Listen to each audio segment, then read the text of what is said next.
Did you know using your browser in incognito mode doesn't actually protect your privacy? Take back your privacy with IPVanish VPN. Just one tap and all your data, passwords, communications, browsing history, and more will be instantly protected. IPVanish makes you virtually invisible online. Use IPVanish on all your devices, anytime you go online at home and especially on public Wi-Fi. Get IPVanish now for 70% off a yearly plan with this exclusive offer at ipvanish.com/audio. Did you know using your browser in incognito mode doesn't actually protect your privacy? Take back your privacy with IPVanish VPN. Just one tap and all your data, passwords, communications, browsing history, and more will be instantly protected. IPVanish makes you virtually invisible online. Use IPVanish on all your devices, anytime you go online at home and especially on public Wi-Fi. Get IPVanish now for 70% off a yearly plan with this exclusive offer at ipvanish.com/audio. The show is brought to you by our generous patrons at patreon.com/Fallout Lorecast. Robots Radio presents the Fallout Lorecast. Welcome to the Fallout Lorecast, a place for the Fallout community to come together to explore the boundaries of our knowledge about the world of Fallout.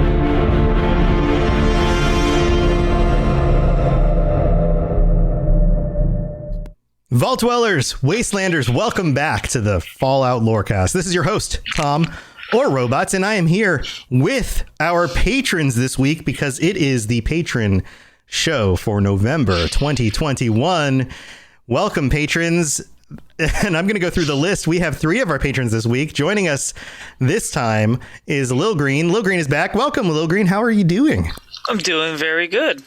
Good to have you. I'm glad you're wrapping up some of your photos. We talked a little about this in the pre-show. You're wrapping up some work, getting ready for some vacation time, joining us on the show this week. You ready for vacation? Oh, yes, I'm very ready. It's been a long time in planning. That's good. So, and plus, it's the most happiest place in the world. The happiest place in the world, Nuka-Cola. Yes. Nuka World. Nuka World. There you go. Well, you're coming to our version of Nuka World, which is I'm going down to Disney. Down to Disney. So, dude, you're coming to my neck of the woods. I hope you enjoy it and have a fun time. I hope the weather's nice for you down here. Chances are it's going to be beautiful. You're going to have like highs in the 70s at the most. Oh, that's perfect. It's going to be glorious. Being a ginger and so pale skinned, the sun and me do not mix. Yeah. Well, it might still be bright out. You might actually still need to wear like sun lotion of some sort, but it's going to be nice and cool at least. Duly noted. Without being like super cold. So I think you're going to enjoy it. And then we also have Eric joining us again. Eric, welcome back. How are you doing? Fantastic, actually. Well, that's amazing. That's great. And for the first time, we have Kit Calavera joining us. Welcome back. Or not welcome back. Welcome for the first time. We were talking a few minutes before, so it feels like we've already met and we've been talking for a little bit. But welcome to the show. Thanks for having me here. Yeah, I was here the whole time. No one has noticed. It's a secret. You've been like hiding in the secret corners of our Discord chat and Zoom meetings somehow. Yeah. I mean, I'm everywhere at this point. But yeah, thanks for having me here. Yeah, thanks for supporting the show and for joining us live. This is always exciting for me to meet new people and talk with you guys for these episodes. And this episode, we're continuing our what ifs because that's the theme that we've been doing lately. And I've got kind of a doozy for you guys because I've been dreaming up some of these episodes, and if you listened to last week's episode with my wife, we were coming up with some really silly ones. But I've got some what I think are really good mind-bendy ones. And the one for this week that I wanted to bring you guys in on, because I think this is one that we can all chew on. It's any good what if is something that can take you lots of different places. It starts to tip over some dominoes, and then those dominoes tip over other dominoes, and they can take you into some other really interesting directions as you start to play out things in your mind. And this one has to do with Fallout 4. And the premise here is, what if the Institute was actually helping the Commonwealth? And let me expand on that a little bit. The Institute thinks they're helping the Commonwealth, right? But what if they were actually forthright and honest? What if they weren't sneaking around or stealing things or replacing people? What if there weren't all these rumors about synths replacing humans? What if they weren't, shooting people and stealing their babies? Like these kinds of things. What if they were actually morally upstanding, a good organization from the beginning, and doing things in a very open and forward, like above the ground kind of method in order to help the Commonwealth? How would that make things play out differently in Fallout 4? So that's where we're starting here. And of course, with any good what if, this can go in many different directions, and it creates other what ifs, right? Mm-hmm. Like, well, does that mean that this would happen, or does it mean that this would happen? So I'm going to let this kind of start, and we're just going to see where this goes. So who would like to take this and run with it to begin with? I guess I'll go first. Yeah, go for it, Lil. So the way I did a little thinking about it, and I just think like it would be a completely different, if we could go on by like game based, but also just like a different Commonwealth, because like you have the technology to build an underground base that is pretty much totally futuristic and have the resources for a teleporter. Like you wouldn't have the glowing sea. I feel like even like everything would be clean, pristine again. Like so it's just something that like there wouldn't be a Fallout 4 in my eyes, because you wouldn't have any radiation. You might not even have super mutants. You might have raiders, but like everything would probably be rebuilt. So you're thinking like long term future, that like they would have taken their technology, distributed it, like put it forward and cleaned everything up. Yeah. I mean, I don't know about like the entire United States, but at least the area of the Commonwealth definitely would have been like rebuilt and affected, but maybe like slowly creeping across the United States to rebuild. But it's just like also that resource drought that the game and the universe has, is that still there and an issue? That's the only like I think stopping factor. Okay, well let's take this step by step. So what is the first step in making that actually happen? How do the dominoes fall that create a better Commonwealth where they can clean up the radiation, get rid of the super mutant problem? Like you're right. They have a lot of scientific ability. They have a lot of technology. They have a lot of knowledge. What are the steps that they take to make this actually happen? I think square one is just building basic infrastructure, just making sure people have places to live, and like, your medical treatment for anybody that needs it, clean running water, stable electricity, and just the basics of society yet again. So does that start with like getting in touch with like the cities? Yeah, it's just getting... So Diamond City. They reach out to Diamond City and they say... Yeah, Diamond City. Let's just say they start out with Diamond City and they, spruce that up to make it more of a, like, instead of, like, being ramshacked, like, apartments, being, like, actually, like, a structure built off of the stadium. And then just starting from there and just, like, going out in, like, our radius and, like, just redoing everything. So this is great. This is a wonderful conversation. So how does that work when somebody comes in, like TIE Fighter in chat says humanitarian efforts? So when somebody comes in with a lot more ability to do these things and they say, hey, we want to step in and we want to just give you a lot of help, there are complications that come with that, right?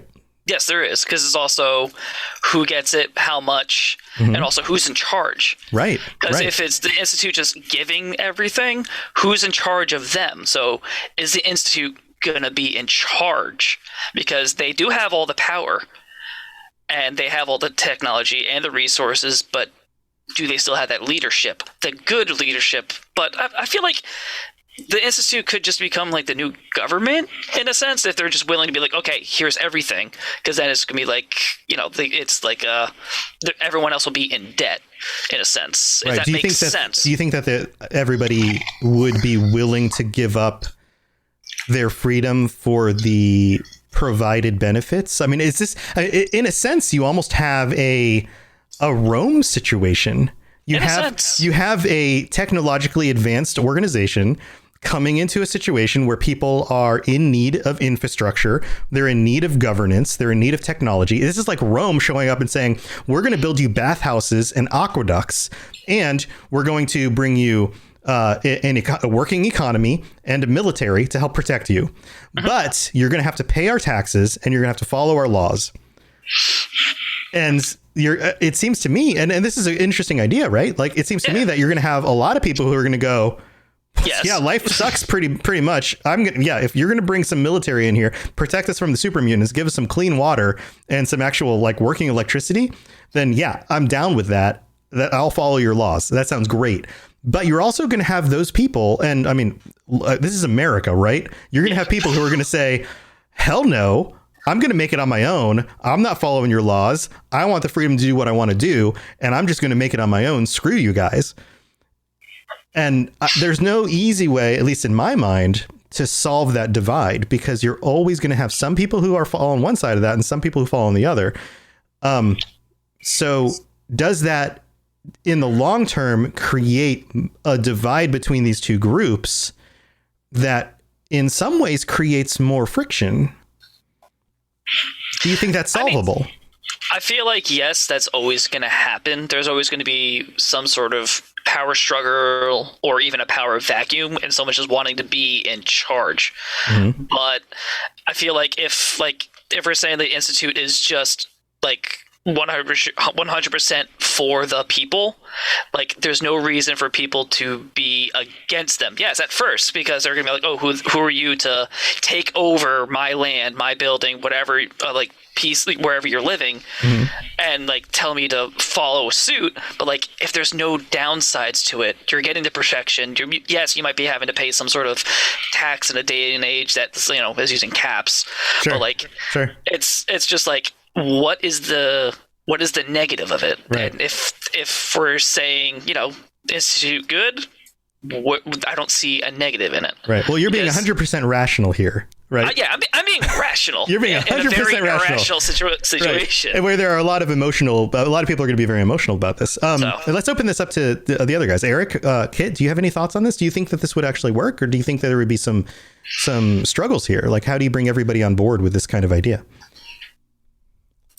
I was thinking that there would be a mistrustful element amongst the populace, because even if people bring positive changes, there's always someone going, what's the catch? And kind of, we see people doing that nowadays too. Yeah, like this seems too easy. What do they really, what's their goal here? What do they really want from us? They would be able to set up better defenses, but there would also be the threats of external conflicts coming from outside, such as exterior sources of super mutants, or when the Brotherhood shows up, because that would be a conflict.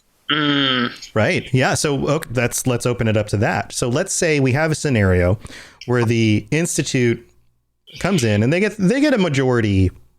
Let's say they even do it democratically. Let's say they show up and they say, hey guys, we're here to help out. We've been working on our own for a long time. We've solved some of the issues that we know are out here in the world. And we've been doing this in a way that we want to bring about help to the Commonwealth. We have some technological advances we want to share with you guys. Here are our terms. And they say, well, we need to think about it. And they say, well, tell you what, why don't you guys vote on it? You as a community vote. Here are our terms. This is what we want, but this is the help that we will give you. And whatever those terms are, the community votes on it, and a majority says, no, we're down with it. We're cool with it. We want to work with you. We'll go by your terms, right? And let's just take it that far. And so the community says, okay, we'll work with you. The Institute comes in, they send in their scientists, their engineers. They bring in some of their military, some of their synths to help guard the borders. They bring in some infrastructure. They start cleaning up the water. They start, building up and so now you have, let's just go with Diamond City. You have a Diamond City that's now cleaned up and is technologically more advanced. And in comes the Brotherhood. And they fly over Diamond City. And they see a technologically advanced Diamond City. What does the Brotherhood think? Mine. Right. Yeah. Because the Brotherhood thinks who are these guys? They don't know what they're doing with that technology. We're the ones who should be guarding this technology for the future. And all of a sudden, now you have another power struggle on your hands. What happens then? Kid, what do you think? What do you think would happen here? Start placing bets. Yeah, start placing bets. Yeah. Well, I mean, like, yeah, Brotherhood's all about, taking technology away from like the common man and the wasteland and all, especially with Max. He's a little bit power hungry. I don't know the right word for that. Yeah, no, that's something along the lines. That sounds accurate. Yeah. He seems a little more aggressive towards, the wasteland more than anything else. But once they see, Diamond City becoming more technologically advanced, they'll probably send in the troops and say, hey, what's going on and all that. Probably trying to see who's in charge, who brought in all this technology and all that. Yeah, and then you have the element of the synths. Once the Brotherhood finds out that a lot of the security and individuals who are potentially working the farmlands and the security on, around Diamond City are synths, aren't actually even real humans. The Brotherhood under Maxon in that situation isn't going to be fans of that either. No, I could just see lasers and bullets flying once they figure that out, because as Max said, they're kind of abominations towards the human race. Right. And then you have another situation with the railroad too, once they figure that out. Yeah. And so let's say if they have like Gen 3 synths, and now they're trying to help them out, thinking slavery's wrong and all that. Yeah, so that's the other thing is even if the Institute isn't necessarily replacing people in the Commonwealth the way that they were in Fallout 4, that still doesn't mean that they don't have AI among them that are emergent AI that find themselves to be persons and people among, of their own volition, people who are self-aware and are coming to their own sense of self and want to be freed of the situation they're in, who feel like they're in bondage, who feel like they should be able to make their own decisions and don't want to be enslaved anymore. That's a big theme in Fallout 4, are these synths who feel like they're actually individuals. And that's where the railroad comes in. So now you have a Diamond City that's almost wholly dependent on the technology of the Institute. And then you also have Gen 3 synths who were designed by the Institute, who still have this issue with wanting to be free from the bondage of the Institute. So you still have an issue with the railroad. Yeah, you have like two groups trying to take down the Institute, one for technology and the other one trying to, quote unquote, free these synths. Mm-hmm. Mm-hmm. So TIE Fighter in chat says, if the Institute is above board, they would confront that issue. No, that's a good question. Do you think that an above board institute, an institute run by a morally, a leadership that's more likely trying to be morally upstanding, would actually address this as a legitimate issue? Like, for example, their lead engineers and scientists come to whoever the leader of the institute is in the situation, and they go, we found some anomalies among the AI that claim that they are now self-aware, and they want to be let go. They want to be freed. And what would you have us do? Do you think they would set up some tests, the ability to try to determine if these are actually self-aware, that they've designed technology that is so far advanced that they've now created AI that are almost indistinguishable from human intelligence?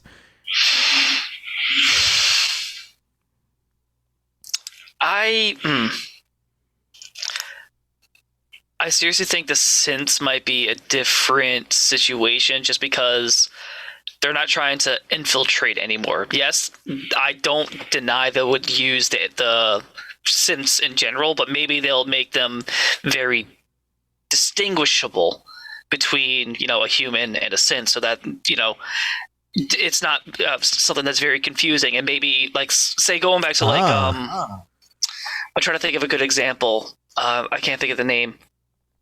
Like iRobot. Like you have like the brand new ones that look very much like a human, and then you have the previous generation that looks human-like, just so you can kind of like associate with it, but can still do all the tasks that you need. So like have that AI, but differentiate them from a human enough so that you can be like, oh yeah, that's not a human. Yes, they might have AI, but it's controlled in some way. So like, yeah, you can send them all to a farm, do all the farming, and then come back, and then it's just there's no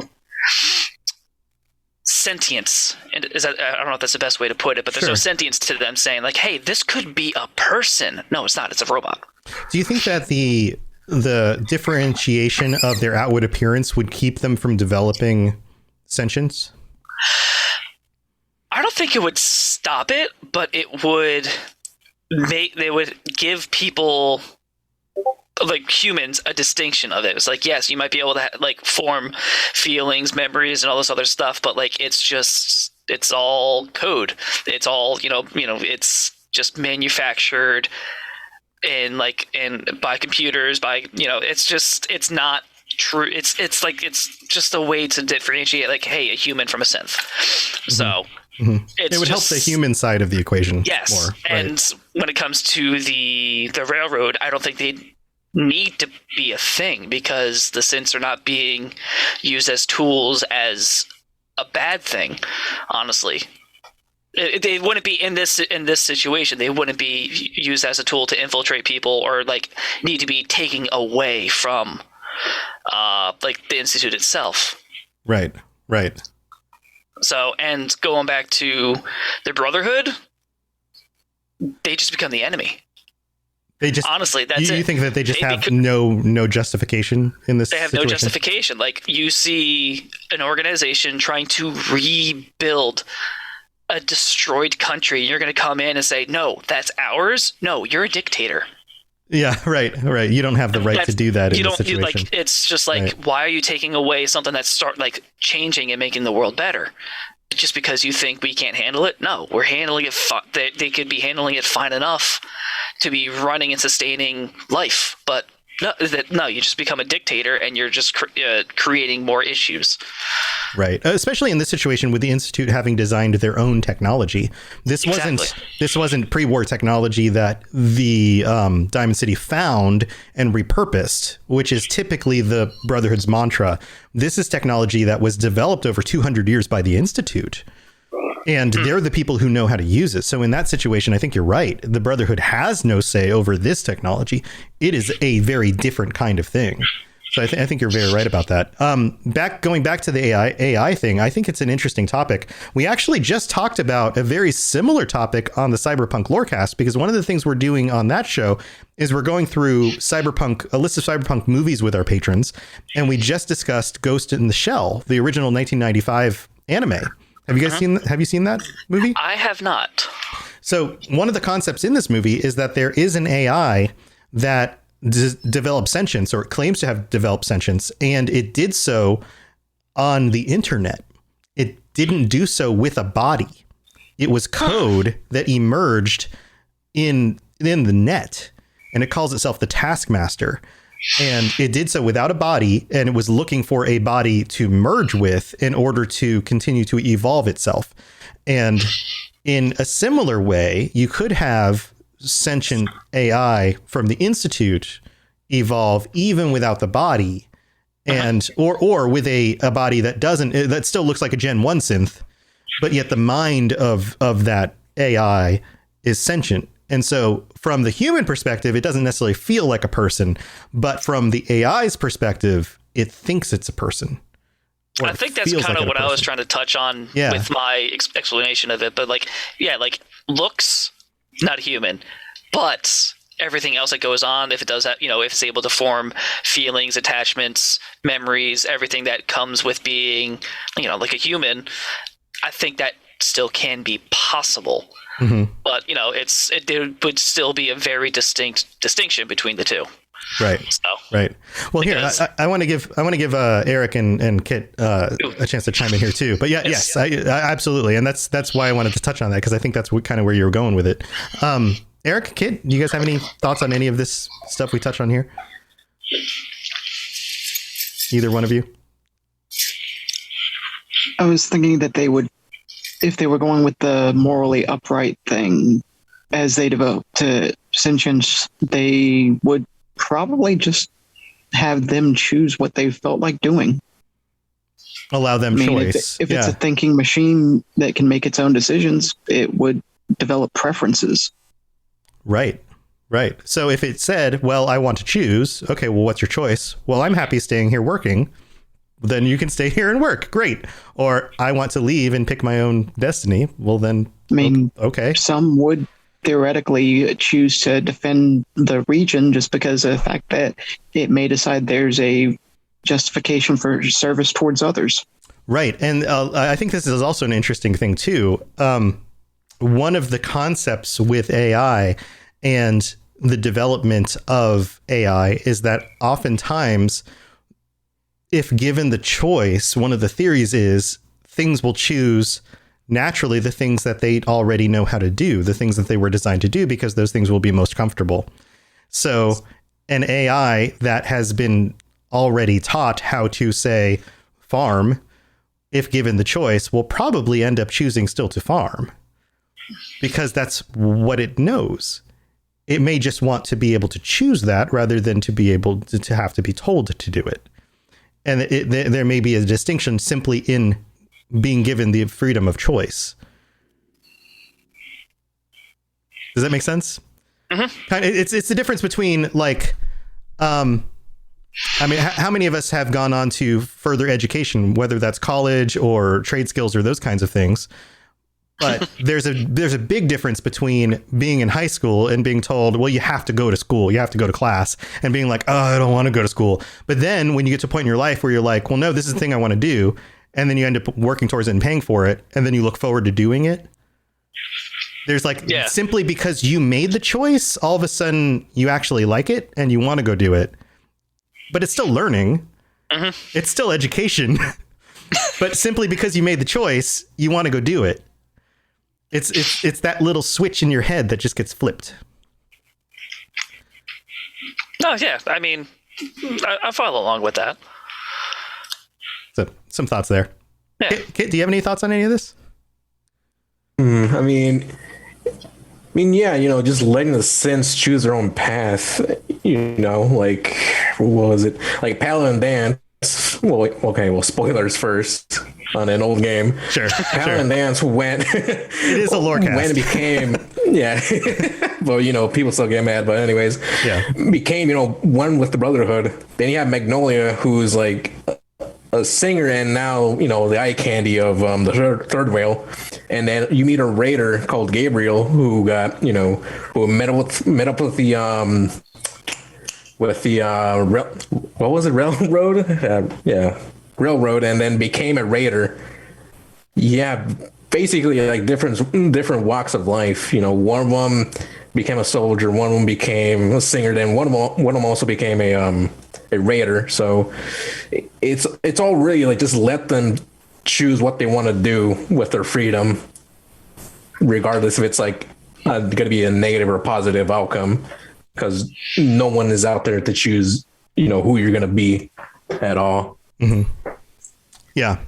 I have to wonder how the citizens of Diamond City would feel about that, because they are distinct from the Institute in this situation. You know, how do they feel when their farmers and their the soldiers guarding their walls decide that they want to get up and do something different? That is actually a good question. I think that is where an issue between citizens and the Institute, or even just the Institute in general, will surface, because would the Institute want their resources just to be like, hey, I don't want to be a part of this city, I want to go? Yeah.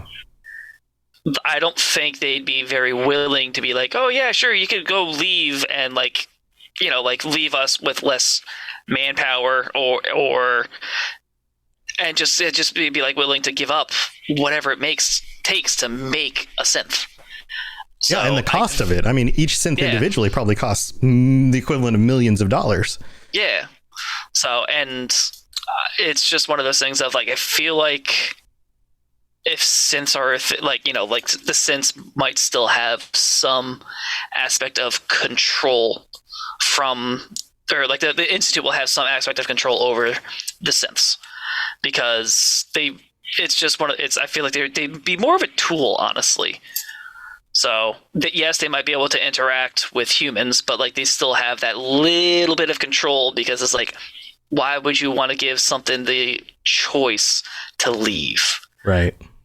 So yeah. So maybe if when we really look at it, maybe synths won't be synths. They might just be straight up very advanced robots. Or maybe they design the technology to limit the development of the AI, to roadblock it at a certain point where it stops developing. Yeah. So I guess that's one way to look at it, because like if the way it seems like the synths in Fallout 4 as they are now, they're meant as weapons of war in a sense, because like they know how to infiltrate, they know how to they have tactics, they have everything that they need, but they still they have a goal, and like they're told that goal. So, but then you get like the Valentine, and then you have Paladin Dance, and everybody, like the people that are meant to be like humans, but like they don't know. It's just like it's just a line of like, I don't think they need that if they're being above board. Right. Well, and Tyfire asked the question, ethics, are we still not assuming they're good guys? And you don't have to raise the question of, are you making an ethical distinction if you don't develop the technology to the point where synths become sentient to begin with? Like, I'm not developing the technology so that my toaster develops a sense of self. There's no ethical dilemma there, right? You have the New Vegas toaster. Right. Yeah. Like my computer I'm sitting at right now is not developing a sense of self. I'm not actively programming it in a way where it will. Right. There's no dilemma in the fact that I'm not actively developing it in a way that it will. Mm-hmm. So the fact that I'm choosing not to is not an ethical dilemma. They could simply choose not to. Right. So that could be that they could still be above board. They could still be just choose to develop robotics that do a process just like manufacturing a car or cupcakes, like whatever, and just have advanced robotics that do a thing, just like a Protectron or a Mr. Handy. Less killing assaultrons. Right, and just go with that without actually developing synths. Yeah. That's an interesting point. That's a cool way of looking at it. Well, guys, we need to take a break and thank you guys, our patrons. And before we get to that break, I want you thinking about the next question that we're going to come to, because at the beginning of Fallout 4, there is a dilemma. There is something that happens that is initiated by the Institute. And of course, spoilers, but of course, it's also a Lorecast. There is a murder that happens, the murder of your spouse and the kidnapping of your child. And all of this is initiated by the Institute. So how would that change in this scenario? And how would that change what the main character does, what your character does in the game, if the scenario were to play out? So I want you thinking about that, and we'll be right back. It's time for that spring reset. I'm taking a look at everything in my closet and figuring out that, oh no, this absolutely needs to go. And it's about time I replace things so that my clothes aren't older than my 15-year-old. Now you might think that they lasted that long because they were well made, but no, they're in terrible condition. Unlike the new jeans I just got from Quince. Jeans have always been my personal go-to because you can kind of wear them for lots of different things, but maybe they're not your thing. Maybe you're looking for, 100% European linen with insanely soft flow knit activewear fabric. It's definitely getting warmer, and their flow knit activewear is moisture wicking, anti-odor, and soft enough that you'll actually want to wear it every day.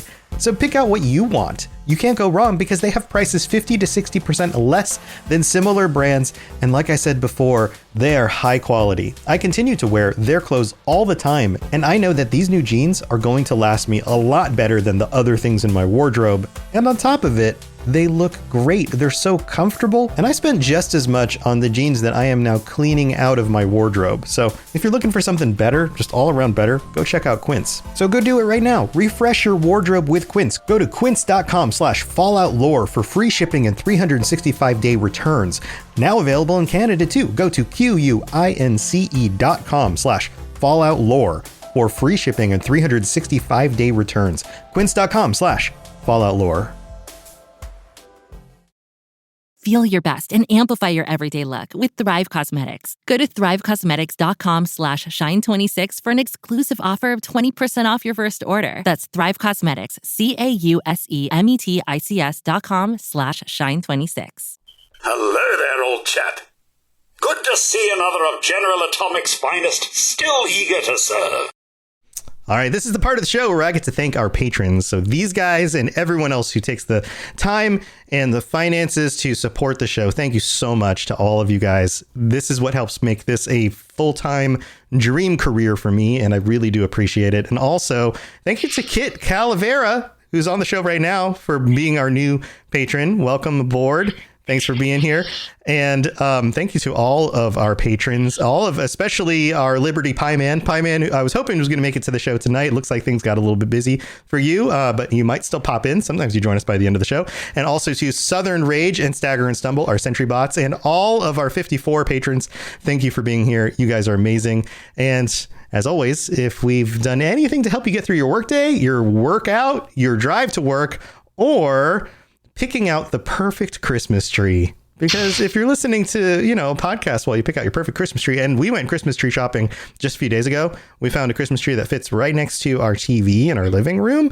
And I was convinced that my wife had like this crazy idea that she was going to fit one in there and it was going to be too big. And then we found a skinny tree, and it's like a 5 foot tall skinny tree, and it fits. And so I had to eat crow. I was like, okay, that one will fit. We'll get it. We'll get one. We'll stick it right there and it'll be fine. And then we got a little one, put it on the table also. So we got 2 Christmas trees this year. Tall, skinny one. Well, kind of sort of tall, skinny one. Anyway, but if you listen to podcasts while picking out Christmas trees or whatever you're doing for the holiday season, then go to patreon.com/falloutlorecast. Check out all the different tiers. And man, there's all sorts of fun stuff in there. You can get t-shirts. You can join us on future episodes of the show, or you could just simply get ad-free episodes and help support the show. And I would really appreciate it. And so thank you to all of our patrons. You guys are awesome. And we don't have any new reviews or anything like that to read out today. But if you also want to help us out, sharing this podcast with a friend, or spending the time to go to Apple Podcasts, even if you don't listen on Apple Podcasts, and leave us a rating and review would help a ton, because people read those and it lets them know what the show is all about.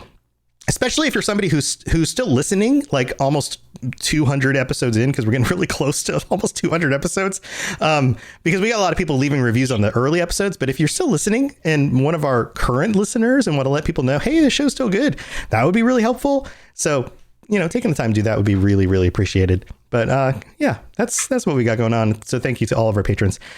Let's get back to the rest of the show. Here we go. If you have any questions about Nuka World, I'd be delighted to answer them. All right, guys. So the beginning of the game, you get your kid taken away and your spouse killed. But what if that didn't happen? Or would it happen, but in a different way, or by somebody else? Like, what do you think would happen here? Personally, I don't think it'd be an issue. But I kind of like, I'm just looking at the chat, TIE Fighter. Mm-hmm.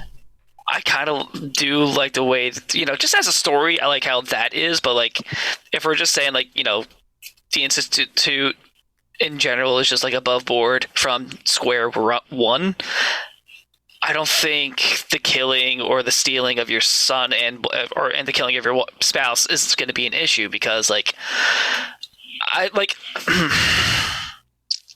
there's no need to break into the vault and take them. So actually, you as a character might not even see the Commonwealth unless someone breaks in and just releases you properly.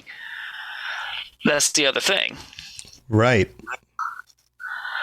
So that's my look on it, is just like, it's either your character just doesn't get released and the vault just everyone stays cryogenically frozen until the vault just kind of falls apart naturally. Do you think that you just wouldn't have ever been unfrozen? I don't think so. Well, because like there wouldn't be a reason to find leadership. Mm-hmm. So unless the Institute knew about it and it was like, okay, maybe we should, release these people. They've been frozen for, how long? Yeah. So it's more of an ethical thing of releasing you instead of like, hey, we need to find leadership, which is kind of a weird place to find it in my eyes. But Right. still, Well, they were looking for somebody who had pre-war genetics, like somebody who wasn't post-war, like somebody Non-irradiated. right, non-irradiated I is gotcha. what they I were gotcha. looking for, right? So, what if they were still looking for somebody who was non-irradiated? They go into the vault and they wake you up, and your family comes out, but they don't murder anybody, they don't steal anybody. yeah, But, no, but it's just you wake you're up. welcomed. Right, you wake up. There's a squad from the Institute that wakes you up. You get uncryogenically frozen. You're like, oh, you're waking up from you're going through the whole cryogenic like wake up thing where you're like, oh my god, I feel like I've been asleep for 200 years because you freaking have. And and there's a group of the Institute right there, and they're like, hello, we're from the future. we need your genes. Come with us. Where does it go from there? Oh yeah. Well, also we need specifically your more than you guys. But yeah. I mean, it's just one of this. I just feel like it would be, yeah, pretty much everything fine. It's just like, hey, like we need your genetics. We need someone that's untainted by radiation. Yeah. We need your son. Yeah. But you can come back and like live in pretty much creature comforts past like that's even past of like what your previous life was. Okay. So let's pause it here. Let's pause it here. How would each of you respond to this? Like you yourself in this situation, you wake up 200 years into the future. The cryogenic stuff is like opens up, and the only people who come out from it is you and your spouse and your child. So for some reason, the rest of the vault has doesn't work right. It's malfunctioned. Like your chambers are the only ones that worked. Right? You come out. Some scientists are there, and they're like, "Hey, we unfroze you. You're lucky we did because nobody else even remembered that you were here. Also, we have an agenda." Right? Otherwise, you would have been stuck here forever. Yeah. And we specifically need your child because you guys are pre-war. It's 200 years in the future. So please come with us. I mean, what would you do? Oh, and by the way, it's still a hellscape out here. There's lots of radiation. There's gigantic mutant monsters, including super mutants and Deathclaws. The Brotherhood's trying to kill us and steal our technology. And everyone's living basically in squalor. But we're trying to fix that because we're the good guys. You can trust us. Believe me, you can trust us. I mean, I would go hesitantly being like, hey, I just woke up after a 200-year slumber. I'm going to have to take you at your word. But also, it's just like, I'd have to go because I'm in a weird situation. And then they're like, okay, here, step over here. We're going to teleport you to our secret base. There you go. It's just like seeing teleportation. I'm like, they might be telling the truth because it's like, 200 years in the future, like 2 years that long ago, it's like we didn't have teleportation. Uh-huh. So you would be cool with it. You would be like, you look at your wife, right, and your child, and you'd be like, cool. What's the worst that could happen? Because they say is like, hey, there's also a wasteland that you'd have to contend with if you don't come with us. So you wouldn't be like, well, let me just go peek outside to see what's going on out here. So I'd be like, yeah, no, I'll go with you, and then show me later.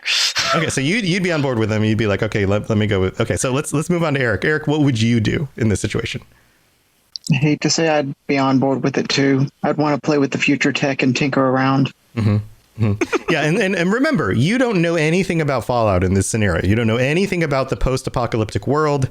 All you know is you watched a bomb go off as you descended into a vault, and in your mind, the world above is just blown apart, and the last thing you remember is you got frozen, and you come out, and there's these people standing here telling you these crazy stories about a world 200 years in the future.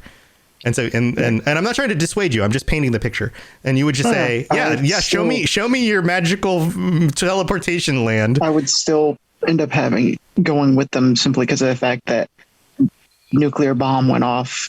Likelihood of people surviving is not all that high. These people are clearly healthy. So they're doing something correct and they weren't dirty. So they're not surviving hard. Yeah, they would look pretty clean because they would have gotten, well, relatively clean, I would assume. Yeah. Okay. So you would say, yes, take me to your leader.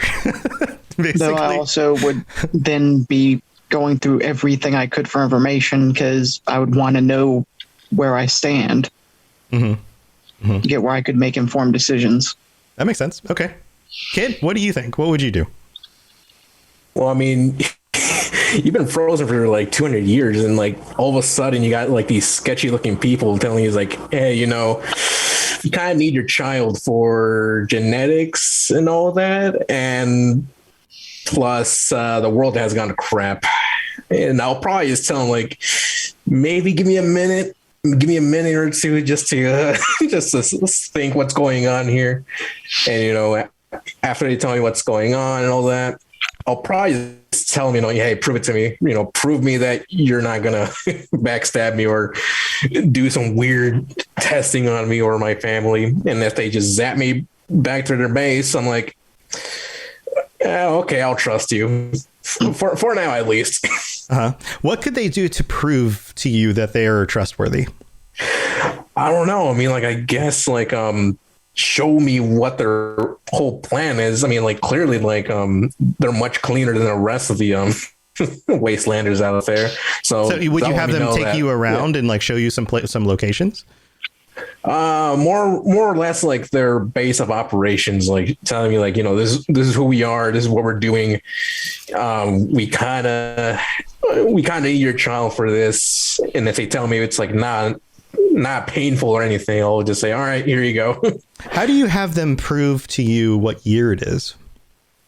Like, because for all you know, you could have just been frozen for a year and these people are from some weird faction and they've, you know, maybe they have some advanced technology you've never heard of. You know, maybe they're the Chinese playing some military trick on you with some stealth technology. Like you don't know, right? Like how do you have them prove to you that it's actually 200 years in the future? I mean, show me a copy of the Elder Scrolls 6, I guess. There you go. That's it. Like, here you go, buddy. Here's the 6th installment. And I'm like, all right, I believe you. No. I mean, I think teleportation is already enough. It's like, I mean, assuming there wasn't teleportation back before the bombs dropped. But you may not have known that there was. Maybe there was, and you just didn't know it. You know? Oh, yeah, that's true. You didn't know all the technology that was there. Yeah. There was secretive government stuff. I mean, technically, if you were the male character, you served in the military. You probably came across some technology in the military you didn't know existed until you served. You know, who knows? I mean, if they just show me a death claw, it's like, oh, okay, well, this didn't exist before I got in the vault. No, does not exist. I don't remember seeing like a dinosaur outside of my lawn before, but yeah, or even a super mutant. It's like, okay, we have the Hulk, and then we have a dinosaur in the future. I call me crazy, but at that point I was just like, all right, I believe you. This is 200 years later. Yeah. Yeah. I'm thinking if they were to like take me through Boston and show me some historic locations that look like they've been weathered for 200 years and the cityscape and how much has changed over 200 years with like the buildings falling apart and people rebuilding on top of like multiple layers of things, that would give me a sense of age. And maybe I may not know 200 years has passed, but you can definitely tell, like, if you've traveled at all, you can kind of tell when like something's been around for 100, 200 years. It looks pretty old, right? Like old buildings, old structures. So to go to a historic location that you knew what it looked like, something you were familiar with, having lived in the Boston area, and then see it again and be like, okay, yeah, this definitely has weathered considerably compared to the last time I was here. This has been much more than a year since, you know, I've been to this location. I think that might give me a sense of time passing. Oh yeah, absolutely. Especially maybe if someone is confused baseball for a gladiatorial like death fight or something. Yeah, the conversations with people. The way they use language. That could even be a thing. Oh yeah. Honestly, the best way to solve this, talk to a ghoul. Yes. Find a ghoul, talk to a ghoul. Yeah. So, because then they'd be able to tell you, like, yeah, it's been that long. So, and also just true. looking at them, it's just like there's no way someone would put themselves through this to like prove a situation. So, Right. Yeah, you're kind of right there. Yeah. Yeah, it's an interesting dilemma. Okay, so let's take this another step further. The Institute has convinced you. They seem to be above board, right? They're pretty legit. They're going to treat your family well. They want to use, the data that they've collected, the genetics and things from your family, specifically your child, for good reasons, for whatever their scientific goals are, to help better the wasteland and help people survive, including your family. And then what do? You are allowed to go about your lives. You don't necessarily have this like agenda the way you do at the beginning of Fallout 4. Find your son, deal with the situation that you're presented with in the same way, right? You just have this like deal with the world situation. And in this scenario, like, this is your choice. This is Lil Green's choice. This is Eric's choice. This is Kit's choice. Like, where do you go from this point on? Just hunker down at that point. You just build a family, like build a life for yourselves. Like, we build a family. You have a family, but you build like a home. Yeah, just reset again. Just, 200 years later, it's like, okay, I lost basically everything except for the family. Do you start farming? Do you fall back on your military background because that's the character that you are in the game? Do you start working for the Institute? Do you start, what do you think you guys would do specifically? I would want help with the rebuilding. You'd start working with the rebuilding. You'd probably go to Diamond City and get your hands dirty, that kind of thing. Yeah, I've done contracting work off and on for years, and like welding metal structures together is fun. Yeah. Okay. So you'd start in with that. You'd use the technology and your knowledge to do the work with the rebuilding effort. Yeah, that makes sense. Okay. What about Kit? What do you think? Trying to think here, because I don't have much skills, but we'll just say that you could learn something. The world is open to you. The Institute has a wealth of knowledge. The Commonwealth has a wealth of knowledge about how to survive in this situation. You could mentor underneath somebody and start learning a new path. I guess you're right. Oh God. Also, the Brotherhood is trying to steal all your stuff. The Railroad might be trying to free the synths if there's synths around. There's super mutants trying to shoot everybody, and raiders out there. Like, there's a lot of things that need doing. So yeah, at that point, I would just be a guard. Then, if I need to defend, the settlement, you just give me a railway rifle and just tell me who to point it at, and I'll be set for until I take a bullet. I mean, that's a real need. There would definitely be a need for people to do that. How do you feel you would stand up to, say, a wandering band of super mutants? Like, if you saw a 12-foot tall super mutant running at the front gate going, "Let me in, me take all your Brahmin meat, hungry," how would you feel about that with your railway rifle? Do you think you'd be able to be like, "I got this," or would you be like, dropping a deuce in your pants? Like, which one of those? Where on the spectrum would you be? I think in that specific situation, if it's the first time, I'd be like, what the heck? And then, be able to be like, okay, this is some sort of threat. Say like I'm out wandering, exploring the wasteland, and that was to happen. Yeah, I'd shit my pants. Yeah, right. Like, because I don't have that barrier of the fence. Is like, okay, he has something to get through before he gets to me, and I have, I'm armed. No matter what, if I'm don't have that gate, even if I'm armed with the strongest weapon you could give me, I'm gonna crap my pants. Yeah, that dude pounding on the gate is going to shake the entire wall. Like, you're going to feel it. Yeah, but if I'm at Diamond City, there's more than just me there. So yeah, the other guards on the wall are all going to start shooting at him too. Absolutely. Yeah, they're just going to sigh and take the pot shots you need to take them down. But then it'd be like, oh yeah, that's a thing. Yeah, I those have someone guys there to be like, this is the thing you have to worry about. yeah, aim for the head. Try to keep them from actually reaching the wall. And if you see one with a glowing red light, kill him first. Yeah, kill him first. Yeah, Kit, what do you think? How would you respond? I guess I would have to bite the bullet there. Just point and shoot, like how Green mentioned. There's more than me. There's more guards out there. Just point the gun at the guy that's glowing, and you'll be fine. But that'll change once the Brotherhood starts knocking. If they want to invade it right after, at that point, I'll just turn around and just say, oh, well, they won. Yeah, that's a lot smarter of a threat. That's a lot more coordinated. More smarter than a bunch of muscle and no brain compared to ironclad soldiers. Absolutely. Yeah. So, all right, Lil, what do you think? Where would you go? I think I'd stick to my laurels as a military person and either do defense or try and maybe expand the borders a little bit. Be like, all right, going around to the other smaller settlements and be like, hey, we're this organization. We're trying to rebuild. Do you want to join us?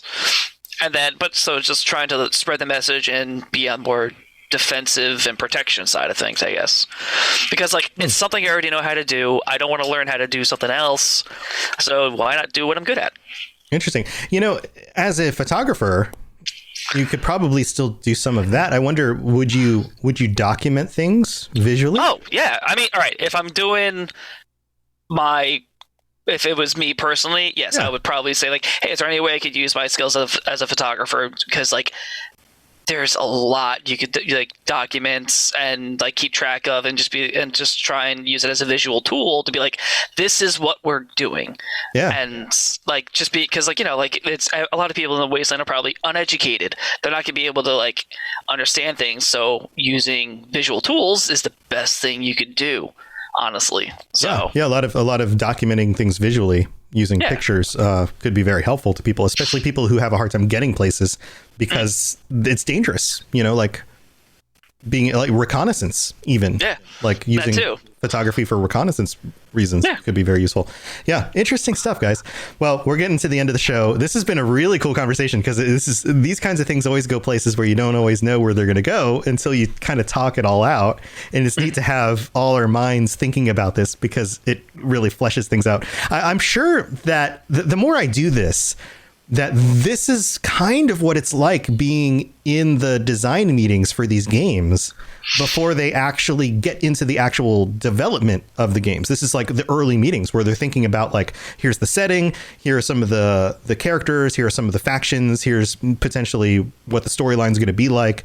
This is maybe where things go, and so we're kind of doing what might be some of that early design work in a sense. Do you guys feel like maybe that's kind of what happens? No, I mean, I could see it being a thing because it's just all the stuff that happens in the games. You do need to brainstorm it, so you can't just be one person talking about it. You need to have a group discussion to be well, what if this happens? And you get 3 different answers. It's okay, what's the best one? Yeah. Or if people think of the same thing, it's okay, maybe that's a good path to go down, or maybe it's not. Right.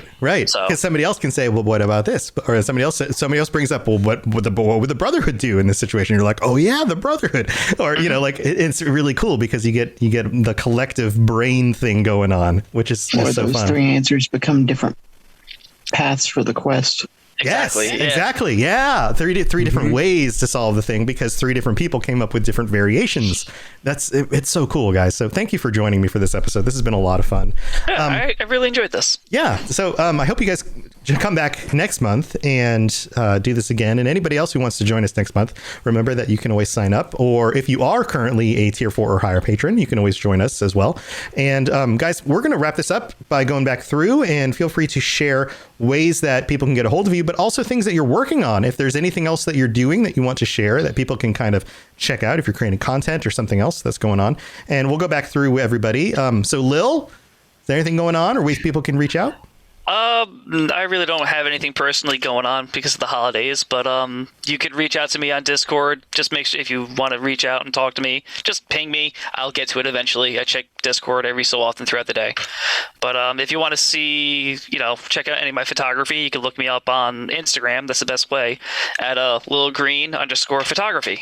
Awesome. And you can see my work that I put out every so often. Yeah, and feel free to share that on the Discord too, and the whole. Oh yes, I forgot promote I your could do stuff. that. Yeah, and we've got a whole promote your stuff section, so I'd love to see your art on there. Anybody else who wants to do art too? We had somebody, one of the people who jumps in my morning streams, draw my character from Skyrim, and they did a sketch of her name's Spider. She's sneaky stabby, and Vio, one of our friends in our community.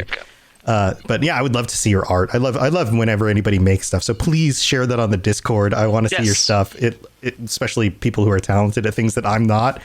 I really appreciate that stuff. So please share it. So thank you for joining us, Eric. How can people reach you? And is there anything going on? Mostly on check the Discord occasionally because I'm almost always working, but I'm on there under Eric Strange. Aside from that, between holidays and work, all my side stuff is cornered for the moment. But trying to get back into artwork and writing and developing tabletop games. Very cool. Very, very cool. Awesome. Well, thanks for joining again. And then Kit, thank you for joining us. Is there anything going on, and how can people reach you? Well, I'm always on the Discord, always lurking or sometimes posting. You can, contact me anytime you want. I have no life at all. But I'm just working on trying to get some uploads going on my own channel, trying to provide more content for the 76 community. That's not just news and all that. Awesome. What's your channel? Same Kit Calavera 09. Well, 09, I mean. So awesome. Kit, KALAVER 09. Awesome. Yeah, go check that out. And guys, thank you for joining me. Everybody, you know where to reach my stuff and all the different shows on the network. So all the Robots radio shows, all the Rocket Club shows. We've got that continues to grow. So if you're looking to start your own podcast and you want to join the network, be associated with the network and be part of our mentor program, there's the Robots Radio Rocket Club. We meet every week. You can check all that stuff out at robotsradio.net. And if you're interested in starting your own podcast, but you're not ready to sign up for something like the Rocket Club, but you still want to learn a bunch of stuff, there's the video game podcasting book I put out. It's available at robotsradio.net/book. I took all the knowledge that's in my head, everything that I've learned over 20 years of working on stuff, and put it into a book, and it's all there for you so that you don't have to take 20 years to learn everything and make all the mistakes I made to get your podcast kicked off, so that maybe you can turn that into a career as well. So you can go check that out. And I'm creating a bunch of videos on the Robots Radio YouTube channel, so you can always go there as well, or join me for the morning streams where I've been playing Skyrim and modding the crap out of it. Everybody says that Skyrim doesn't work for mods with Anniversary Edition because it broke up a lot of stuff, but that's not completely true, because I am modding it to look like a next-gen game with the mods that do work, and I'm going to have a new video up on that very soon, but I've been playing in the mornings. We've been having a blast. So come join us in the community, hanging out in the mornings on the Robots Radio YouTube channel. And other than that, we'll see you next week for another Fallout Lorecast. And so stay safe in the wasteland, and until next time, maybe be above board and just help the wasteland get better so that everybody can live happier. Wouldn't that be wonderful if we lived in a world where everybody just worked together so that maybe we could all have nice things and be happy? And man, that would be awesome. But anyway, we can dream. You guys are awesome. Thank you for being here. All right, we'll see you next time. Bye, everybody. See you later. To plug into everything else we're doing, check out robotsradio.net. Also, look up the Robots Radio YouTube for videos about Fallout and other things. And check us out on Twitter, twitter.com/robotsradio. You've been listening to a Robots Radio podcast. Smart shows for interesting people. Check out all the shows at robotsradio.net.